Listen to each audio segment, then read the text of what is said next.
Alright, hey guys, me, welcome back. And today I review a race that happens outside Columbia. The Greenville Zoom to the Zoo 5K. So let's get into it.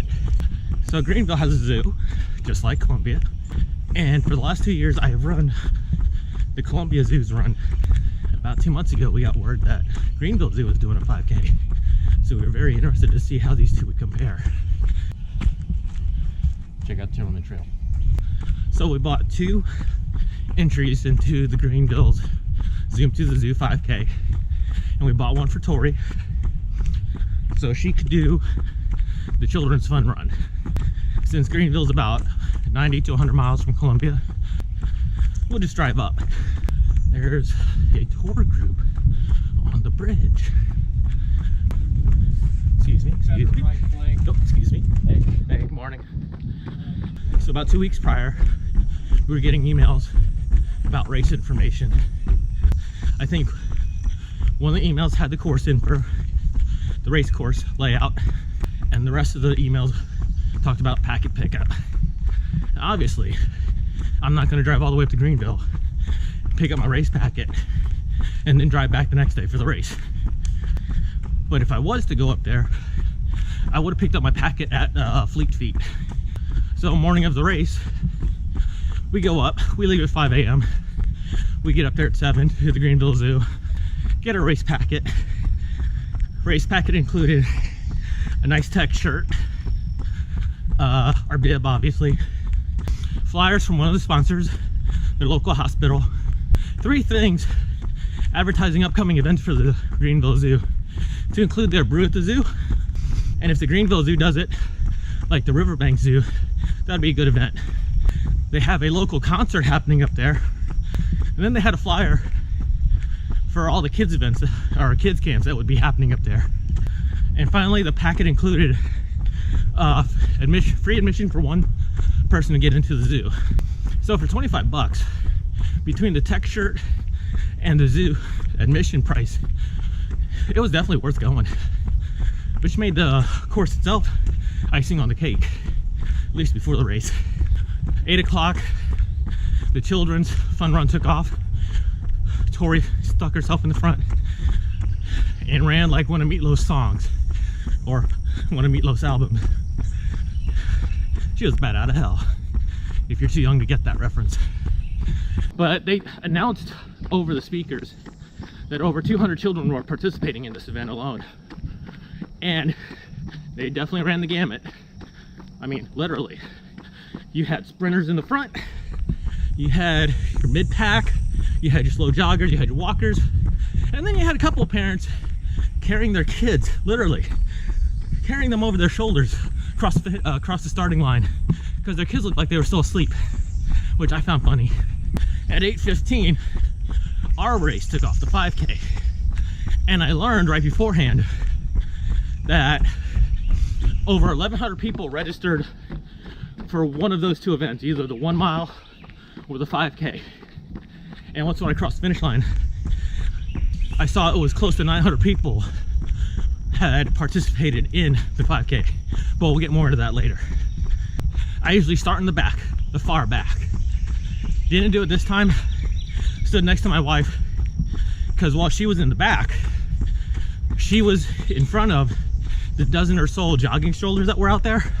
So we were, for lack of better equation, 5/6 of the way back from the starting line. And it's good that I stayed with my wife at the beginning, because it was a narrow starting line area, the corral. It was busy and packed. Once when the gun went off for the start of the race, we timed it. It took us almost 2 minutes to go from where we stood up to the starting line. And I think a lot of it has to do with walkers being up front, not moving towards the back. Personally, it doesn't bug me much. I know it bugs some of the faster runners. But for the first quarter to half mile, I'm sprinting, trying to go in between groups, because it took so long to go from where we were up to the start line, and I wanted to make some of that time up. It was a very shady course. We were constantly under tree cover, and that was good, especially when it came to the hills, because I didn't realize the area around the Greenville Zoo was so hilly. And I think a lot of other people did too. Because while I enjoy hills, these guys, actually quite a few of them on the first hill, very first hill, just stopped and started walking up the hill. And I'm like, this hill isn't that big. Actually, it's not big at all, but okay. We did over 2 miles outside the park. And if you look at the map, it looks like some kind of deformed kangaroo with his tail stretched out. Or if you're a sci-fi fan, it looks like a Star Wars blaster that the rebels would use, but with a stock on the back.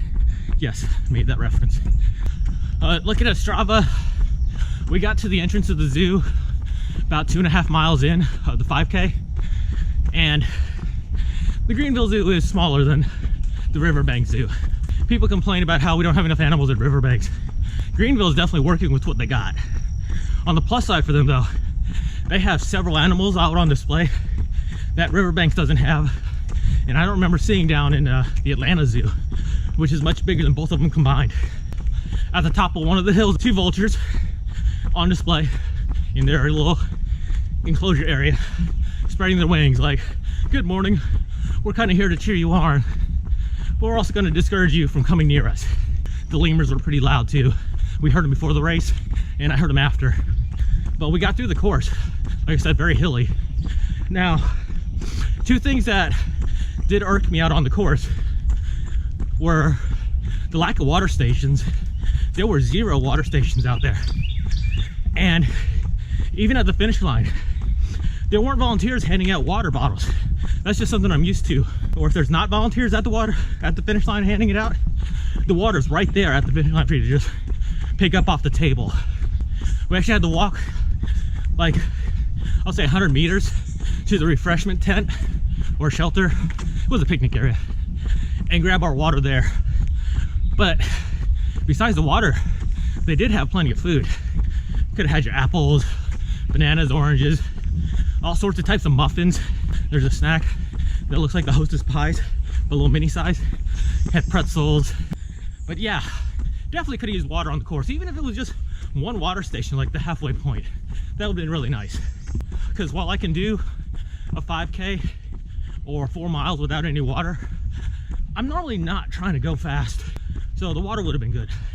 And then the other thing was, I didn't see any markers telling us how far we've gone, and it would have been nice to have a 1 and 2 mile marker, or even just a halfway point marker. But I didn't see any, and I keep relying on my Strava, so I'd have to like flip my arm off to the side and keep hitting the button to see where I was. Now, they did have plenty of volunteers out there, and they were all happy. A lot of the runners were happy too. I really didn't hear anybody complaining, so maybe I'm the only one complaining right now. They had volunteers lined up towards the end of the finish line and cheering us on. Afterwards, listened to the award ceremony. So first place winners of each age group got a red cinch bag from the zoo, and it had some stuff inside of it. Don't know what it was, but that was pretty nice. And as far as I can tell, the race was organized by a team of teams. So obviously you had the Greenville Zoo Foundation working this, otherwise it would not have taken place in the zoo. But timing happened with SVE timing. They do races all across the United States. One thing I suggested they would improve on would be on the results website. It said awards were given out based off gun time. And this is where being in the back hurts. I came in 31st place in my age group. Just about everybody who came in before me, except for one person, had a difference of 15 seconds or less between gun time and their bib time. I had almost 2 minutes, and the other dude had almost 1 minute. So I was really far back there. Would that have gotten me closer on placement? I don't think so.